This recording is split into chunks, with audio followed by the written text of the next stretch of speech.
अहिंसा परमो धर्म की, कुंडलपुर के बड़े बाबा की, परम पूज्य आचार्य भगवंत गुरुदेव श्री विद्यासागर जी मुनिराज की जय। समस्त निर्यापक मुनि महाराजों की जय। समस्त मुनि संघ की जय। ज्येष्ठ मुनिराज विनम्र सागर जी महाराज की। हर बार आप लोगों ने ये बात ही सुनी होगी कि विपत्तिग्रस्त बच्चे को, विपत्ति में पड़े हुए शिष्य को गुरु संभालते हैं। गुरु का काम है विपत्ति में पड़े हुए अपने शिष्य को, अपने भक्त को, अपने पुत्र को संभालना।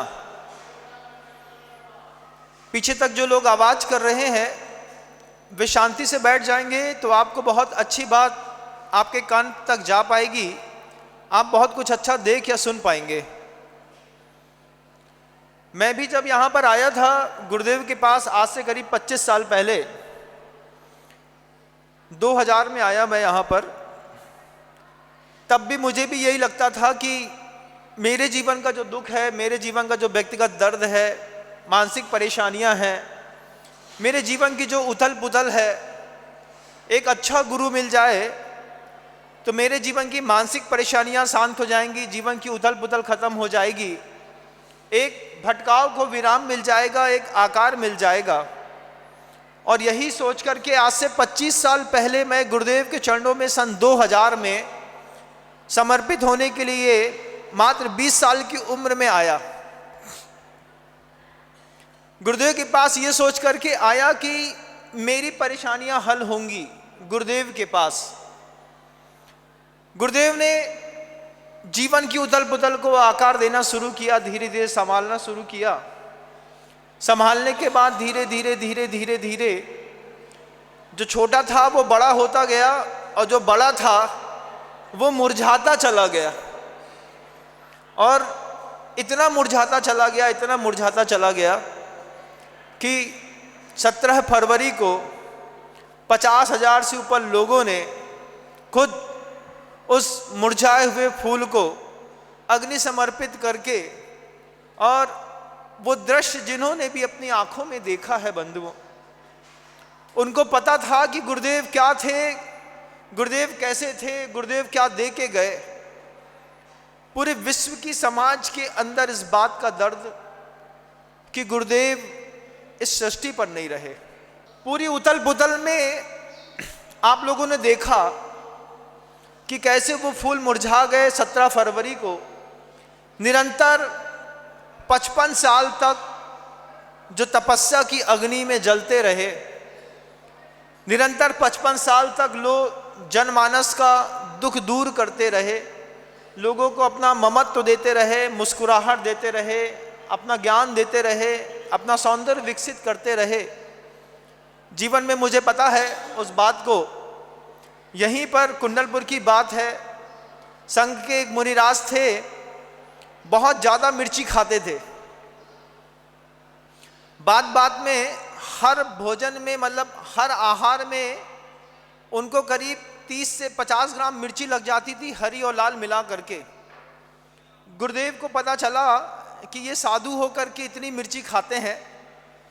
गुरुदेव ने उन साधु को बुला करके बोला कि वो जो मिर्ची पेट के अंदर तुमको इतनी खाने की आदत है, 30 ग्राम 50 ग्राम तक सुना है मिर्ची खा जाते हो, 20-25 मिर्ची चबाना तुम्हारे लिए नॉर्मल बात है। बोले महाराज हम जिस तरफ के हैं उस तरफ में मिर्ची के बिना बनता नहीं है। गुरुदेव ने बस एक बात कही, गुरुदेव ने अपने शिष्य से कहा कि जिस मिर्ची को मुंह से अंदर करते हो उस मिर्ची को एक दिन के लिए अपनी चमड़ी पर बाहर बांध लो। हरी मिर्ची को बीच से काट करके बाहर बांध लो, 6-8 घंटे बंधी रहेगी तो पता चलेगा कि बाहर लगी हुई मिर्ची इतना दर्द और जलन पैदा करती है। अगर ये मिर्ची आंतों के अंदर जाएगी तो सोचिए तुम्हारी पूरी साधना बर्बाद कर देगी।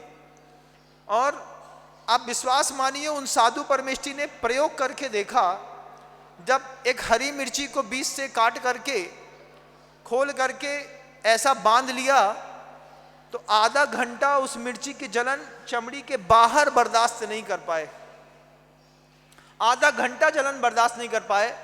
फिर गुरुदेव बोलते हैं शाम को कि देखो वो मिर्ची बाहर से इतना जलाती है, अगर अपन भोजन में अंदर इतनी ज़्यादा लेंगे, छोटी छोटी कोमल सी आंतें होती हैं जिसको सूर्य का प्रकाश भी सहनीय नहीं है, वो आंतों में मिर्चियाँ जाती होंगी तो आंतों का कैसा काम बिगाड़ देती होंगी।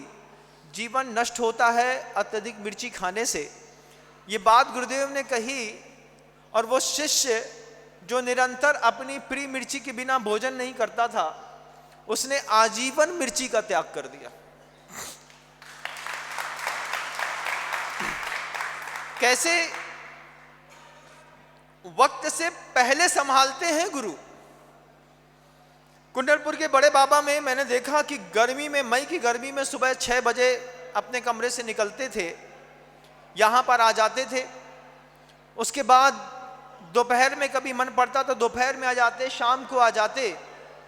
एक एक पत्थर को गढ़ते हुए कारीगरों को देखते, उनसे पूछते गुरुदेव कि भोजन समय पर मिलता है कि नहीं, पारिश्रमिक सही मिलता है कि नहीं।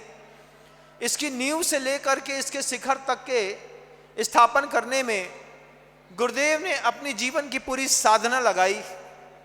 जब मैंने गुरुदेव से पूछा, गुरुदेव बड़े बाबा के मंदिर को लेकर के आप इतने उत्साहित रहते हैं, इतनी उमंग रहती है, तब गुरुदेव कहते हैं बड़े बाबा सिर्फ बड़े बाबा नहीं है, बड़े बाबा मेरी साधना भी है।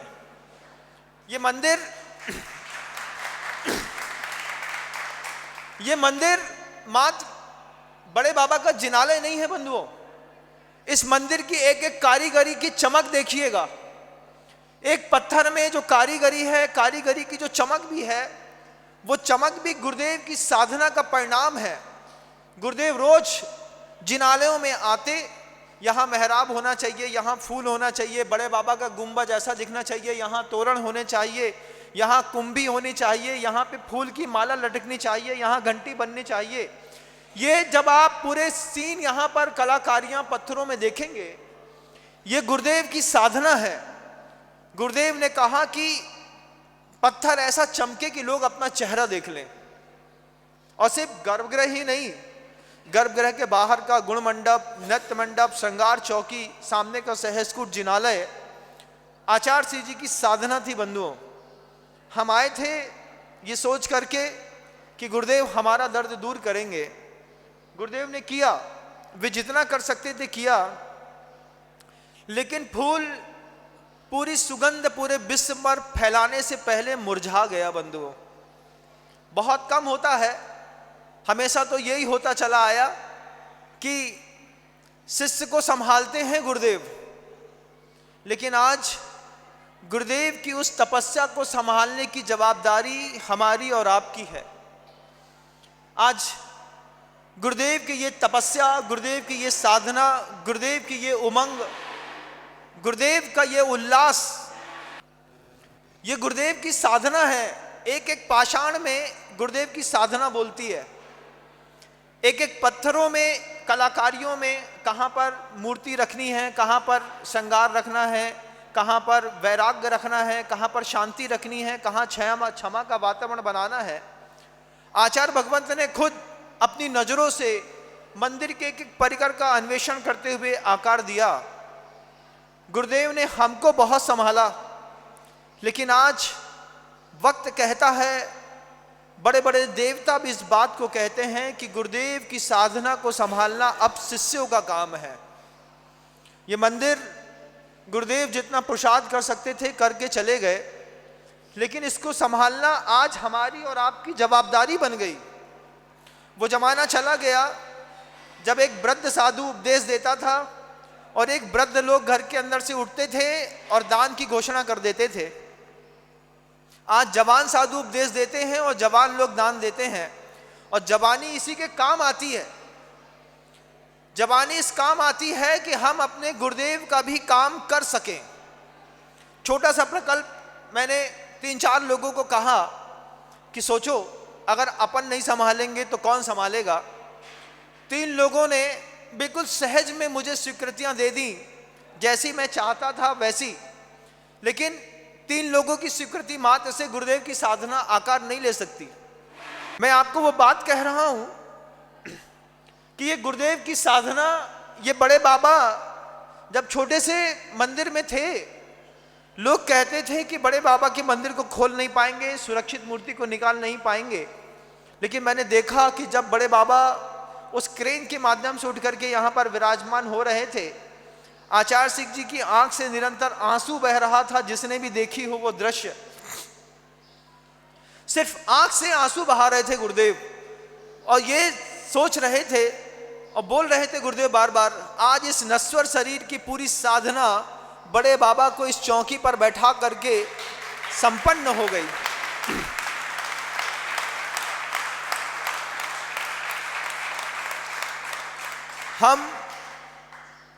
हम अपने बारे में सोचते हैं। हम जहां कहीं भी जाते हैं, हम हमेशा, हमारी मानसिकता है, हम एक ही चीज सोचते हैं कि हमको क्या मिला। हम मंदिर गए, महाराज के प्रवचन सुने, महाराज के प्रवचन सुनने के बाद ऐसा किया वैसा किया, हमको क्या मिला कि मानसिकता हमारी घर से रहती है। हम पैसा देते हैं तो एक सोचते हैं हमको क्या मिला, ट्रेन में चढ़ते हैं तो सोचते हैं हमको क्या मिला, रिसेप्शन में गए तो सोचते हैं हमको क्या मिला, साधु के पास जाते हैं तो सोचते हैं हमको क्या मिला। गुरुदेव ने जब हम लोग को दीक्षा दी, दीक्षा देते साथ गुरुदेव हम लोग से बोले कि ये जो हमको क्या मिला की मानसिकता बदल करके नई मानसिकता मन के अंदर पैदा करनी है। हम दुनिया को क्या दे पाए, अब ये मानसिकता के साथ साधु जीवन, श्रावक का जीवन मिलता है और लोग अपने दायित्व की पूर्ति करते हैं। जब से गुरुदेव ने ये बात कही, कभी हमने ये नहीं सोचा कि हमको क्या मिला, बस ये सोचता रहा कि मैं दुनिया को क्या दे पाया, मैं अपने गुरुदेव को क्या दे पाया, मैं जिन शासन को क्या दे पाया, मैं देवशास्त्र गुरु की क्या सेवा कर पाया। जब ये भाव अपने मन के अंदर हम बना करके बैठते हैं, तब जाकर के हमारे पद की सार्थकता सिद्ध होती है। बंधुओं, कोई बड़ा व्यक्ति आपको पद दे और पद देने के बाद आप पद के अनुरूप काम न करें तो देने वाला तो पुण्य कमाता है, लेकिन पद पर बैठने वाला पाप कमाता है। बंधुओं, आज आप श्रावक के पद पर बैठे हैं, इस श्रावक के पद पर बैठाने वाला तो पुण्य कमा रहा है, लेकिन बैठने वाला अगर क्या दे सकता हूं ये मानसिकता नहीं रख पाया तो निश्चित रूप से वो कर्म का बंद करेगा। और गुरुदेव की उस साधना को अब आकार देना न गुरुदेव की जवाबदारी है, न बड़े बड़े पुण्यशाली लोगों की जवाबदारी है। गुरुदेव थे तो मैं जानता था, मैं देखता था खुद उनके साथ रह करके, 20 साल साथ में रहा, मैंने देखता रहा उनकी मुस्कुराहट पे लोग करोड़ों रुपए छोड़ देते थे। आज उस कार्य की गंभीरता में छोटे छोटे जनमानस को जोड़ने का वो जो मन के अंदर मेरे अंदर भाव आया कि दुनिया भर से जो भी तमाम लोग पधारे हैं, माँ बहनें पधारी हैं, श्रावक पधारे हैं, अपना परिवार चलाते होंगे, पत्नी के साथ भोग उपभोग की कथाएं करते होंगे, बच्चों को पालते होंगे, स्टेटस मेंटेन करते होंगे, झूठी प्रशंसाएं और झूठे वैभव दिखाने के लिए पुरुषार्थ करते होंगे। बंधुओं, आज एक पुरुषार्थ अपेक्षित है हर एक मानस से कि गुरुदेव की साधना जो अधूरी रह गई इस मंदिर के निर्माण की, करीब 400 करोड़ रुपए की लागत से ये मंदिर का बाहरी वैभव तो खड़ा हो गया, लेकिन अभी करीब 600 करोड़ रुपए की और जो गुरुदेव की कल्पना थी कि इस कल्पनाओं में 600 करोड़ रुपए और लगा करके मैं इस पूरे मंदिर को ऐसा बना करके रखूंगा कि पूरे विश्व के लोग आकर के इस मंदिर के अंदर बैठ पाएंगे।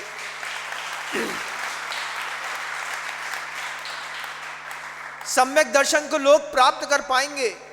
आचार्य सिंह जी कहते थे कि मुझे ऐसा मंदिर बनाना है कि किसी व्यक्ति को मुझे उपदेश न देना पड़े, एक घोर मिथ्यादृष्टि जीव भी आए और मेरे मंदिर और भगवान को देखे और ये बोले कि हाँ, भगवान तो इसी को कहते हैं, सम्यक दर्शन इसी को कहते हैं। गुरुदेव हमेशा कहते रहे कि बोल करके किसी को सम्यक दृष्टि बनाने से अच्छा है कुछ ऐसा दिखा करके हम लोगों को सम्यक दृष्टि बनाएं। कि मंदिर के आते साथ ही किसी को देव शास्त्र, गुरु, अहिंसा और जैन धर्म पर श्रद्धा हो जाए, वो श्रद्धा को करीब 600 करोड़ रुपए से ऊपर की अभी आकार देना बाकी है। किसी एक महानुभाव से कहूं कि 200 100 करोड़ दे दो, 50 करोड़ दे दो, आपकी जिंदगी के लिए भी इम्पॉसिबल होगा बंधुओं। 4 प्रकार के दान होते हैं। एक होता है इम्पॉसिबल। मैंने आपसे कहा 25 करोड़ दान दे दो, आपने कहा महाराज पूरी प्रॉपर्टी के साथ अपने आप को भी बेच देंगे तो भी 25 करोड़ दान नहीं दे पाएंगे। एक होता है डिफिकल्ट। हमने 25 करोड़ वाले से कहा कि 2 करोड़ दान दे दो, वो कहेगा कि महाराज है तो मुश्किल लेकिन पूरी जिंदगी लग जाएगी, हो जाएगा, क्योंकि डिफिकल्ट है। एक होता है सिंपल। सिंपल क्या है? आप जैसे महानुभाव से हमने कहा कि हमारा ऐसा विचार है कि आप 5 लाख रुपए की राशि दान दे दीजिए, तो जितने भी लोग यहाँ पर बैठे हैं सबके घरों में बेहिसाब संपत्तियां हैं। चाहे तो आप 5 लाख रुपए नगद अभी दान दे सकते हैं। सिंपल है, कोई बड़ी चीज नहीं है। एक उससे भी बिल्कुल छोटी चीज हो गई इजी। इजी क्या है महाराज? उस इजी तक मैं आपको लेकर के आया हूं कि मात्र 9,000 रुपए महीने का संकल्प करिए। कितना? मात्र 9,000 रुपए महीने का संकल्प करिए अगले 5 साल तक, और 5 सालों में 5,55,000 रुपए की राशि दे करके 1 साल में मात्र 1,08,000 रुपए की राशि होगी। 5 सालों में मात्र 5,55,000 रुपए की राशि दे करके एक दिन का मुश्किल से 300 रुपए बनता है बंधुओं। इतने में हम गुरुदेव की साधना, गुरुदेव की तपस्या, गुरुदेव की उमंग, गुरुदेव के उल्लास को ऐसा आकार दे पाएंगे कि आज गुरुदेव जिस स्थान पर गए हैं, कल नहीं तो परसों हमारा भी नंबर लगेगा। कल आप भी जाओगे, मैं भी जाऊंगा। ये जितने भी दृश्यमान लोग इस बड़े बाबा की छाया पर बैठे हैं, इनमें से एक भी इंसान नहीं है बंधुओं जो इस धरती पर टिका रहेगा। आचार्य सिंह जी कहते थे कि जन्म और मृत्यु के बीच में होता है जीवन काल। उस जीवन काल में पूरी दुनिया के लोग अपने परिवार के लिए मेहनत करते हैं, लेकिन एक अच्छा साधक देव शास्त्र गुरु के लिए भी मेहनत करता है। अपने पूरे व्यवसायिक जीवन की 1 घंटे की कमाई भी छोड़ देंगे। तो जिस बात को मैं आपके सामने रखना चाह रहा हूं, मात्र 9,000 रुपए माह, 1 साल में 1,08,000 रुपए की राशि, और अगले 5 सालों में प्रति माह 9,000 रुपए के संकल्प के साथ 5,55,000 रुपए की राशि के साथ हम इस बड़े बाबा के पूरे परिकर को, पूरे मंदिर को आकार दे पाएंगे। हम आज हैं, कल चले जाएंगे, लेकिन हमारा दिया गया दान अगले 18,000 साल तक बोलता रहेगा बंधुओं। ये दान जैन शासन की शान है बंधुओं, और किसी एक की जवाबदारी नहीं है। आप ये सोचें कि आगे जो व्यक्ति बैठा है ये जवाबदार है, ये पूरा कर देगा, एक जवाबदार है, ये पूरा कर देगा। तो ये मेरी बात जहां तक जा रही है, जो लोग मेरी बात को सुन रहे हैं, हर एक व्यक्ति की जवाबदारी है कि बड़े बाबा के मंदिर के लिए प्रतिदिन 300 रुपए अपने पुरुषार्थ का रोज कमाएं, बुद्धिपूर्वक कमाएं। सुबह से लेकर के 9 बजे दुकान खोलते हैं, शाम को 9-10 बजे बंद करते हैं। 12 घंटे का पुरुषार्थ अपनी पत्नी के लिए, पुत्र के लिए, पिता के लिए, परिवार के लिए करते हो, उसमें से सिर्फ 1 घंटे का पुरुषार्थ अगर अपने कुंडलपुर के बड़े बाबा के लिए करेंगे, अगले 5 सालों में 600 करोड़ रुपए की राशि के साथ हम गुरुदेव की साधना को आकार दे पाएंगे। एक ऐसा समय आएगा जब बड़े बाबा की पूरे परिकर में ढूंढने पर 1 इंच की धूल भी नहीं मिलेगी, तब हमें लगेगा कि आज हमारी साधना साकार हुई। ये जितना भी वैभव हमारे पूर्वजों के दान दिए गए धन की एक ऐसी अनुपम कृति है।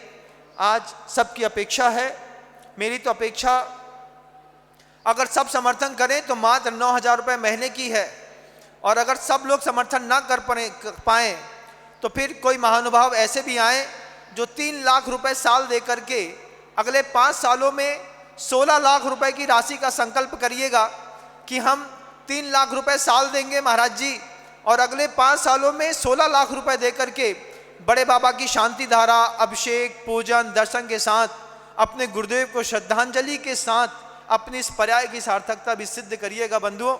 मात्र ताली बजा देने से, मात्र धोती दुपट्टा पहन करके बड़े बाबा के गर्भगृह में आ जाने से ना आप जैन सिद्ध होते हैं, ना श्रावक सिद्ध होते हैं, ना पुजारी सिद्ध होते हैं, ना धर्मात्मा सिद्ध होते हैं।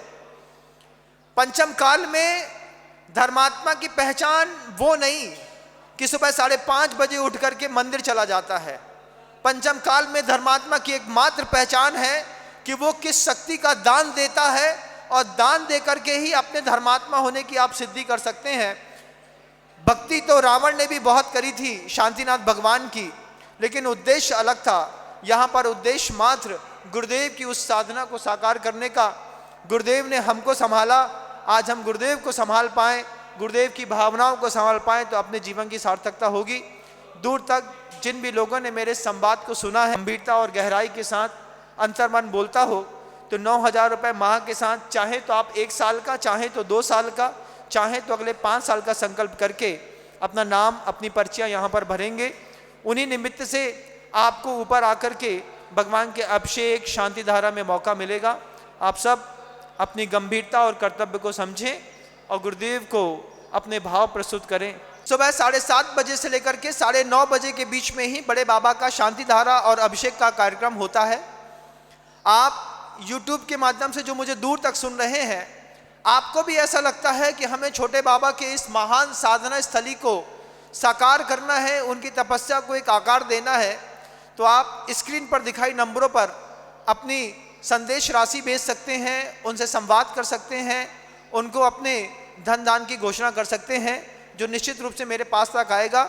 मैं अपने नामों का वाचन, आपके नामों का वाचन करके आप तक अपनी आवाज़ पहुंचाने का प्रयास करूंगा। जिनका भी भाव बने, बीच में कार्यकर्ताएं हैं बहुत सारे, वे कार्यकर्ता आपकी अपेक्षा रखते हैं। आप जैसी भावना रखें, मात्र 9,000 रुपये कोई बड़ी चीज़ नहीं। साल में 1,08,000 रुपये की राशि आप चाहें तो आज दे दें, आप चाहें तो 1 साल बाद दे दें। इन्हीं भावों के साथ अपने शब्दों को विराम देता हूँ।